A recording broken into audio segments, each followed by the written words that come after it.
తెలుగు ఇండస్ట్రీలో mega family నుంచి ఎంతో మంది హీరోలు ఎంట్రీ ఇచ్చారు. ప్రముఖ ప్రొడ్యూసర్ అల్లు అరవింద్ వారసుడు అల్లు అర్జున్ గంగోత్రి మూవీతో హీరోగా ఎంట్రీ ఇచ్చాడు.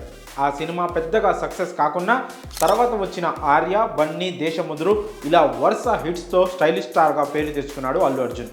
డ్యాన్స్, ఫైట్స్, నటన అన్నిట్లోనూ అల్లు అర్జున్ది ఒక ప్రత్యేక స్టైల్. సుకుమార్ దర్శకత్వంలో వచ్చిన పాన్ ఇండియా మూవీ పుష్పతో బన్నీ ఏకంగా అంతర్జాతీయ స్థాయిలో గుర్తింపు తెచ్చుకున్నాడు. పుష్ప మానియా ఇంకా కొనసాగుతూనే ఉంది. ప్రస్తుతం పుష్ప 2 మూవీ షూటింగ్లో బిజీగా ఉన్నాడు బన్నీ. తాజాగా అల్లు అర్జున్కి మరో అరుదైన గౌరవం దక్కింది.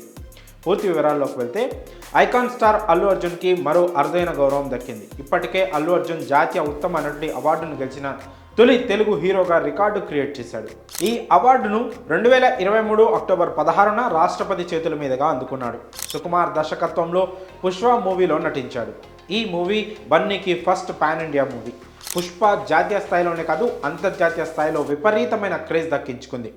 రష్యా, యుఎస్ఏ, గల్ఫ్, ఆస్ట్రేలియా, యూకేలతో పాటు పలు దేశాల్లో రిలీజ్ అయి సెన్సేషన్ క్రియేట్ చేసింది.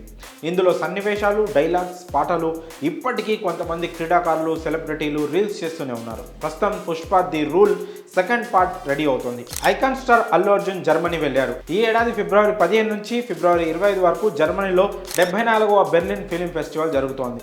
ఈ కార్యక్రమానికి ప్రత్యేక అతిథిగా అల్లు అర్జున్కి ఆహ్వానం వచ్చింది. ఈ చిత్రోత్సవంలో బన్నీ భారతీయ సినీ ప్రాముఖ్యత, చరిత్ర గురించి మాట్లాడబోతున్నట్లు తెలుస్తోంది. ఈ ఫెస్టివల్లో పుష్ప మూవీ ఫస్ట్ పార్ట్ ప్రత్యేక ప్రదర్శన కూడా ఉండబోతున్నట్లు వార్తలు వస్తున్నాయి. ఈ క్రమంలోనే బన్నీ బెర్లిన్ ప్రయాణమయ్యారు. ఈ కార్యక్రమంలో అంతర్జాతీయ సినీ ప్రముఖులను కలవబోతున్నారు. తాజాగా బన్నీ బెర్లిన్ బయలుదేరుతూ ఎయిర్పోర్ట్లో కనిపించిన వీడియో సోషల్ మీడియాలో వైరల్ అవుతుంది. మరి బెర్లిన్ ఫిలిం ఫెస్టివల్కు అల్లు అర్జున్ ప్రత్యేక అతిథిగా వెళ్లడంపై మీ అభిప్రాయాలను కామెంట్స్ రూపంలో తెలియజేయండి.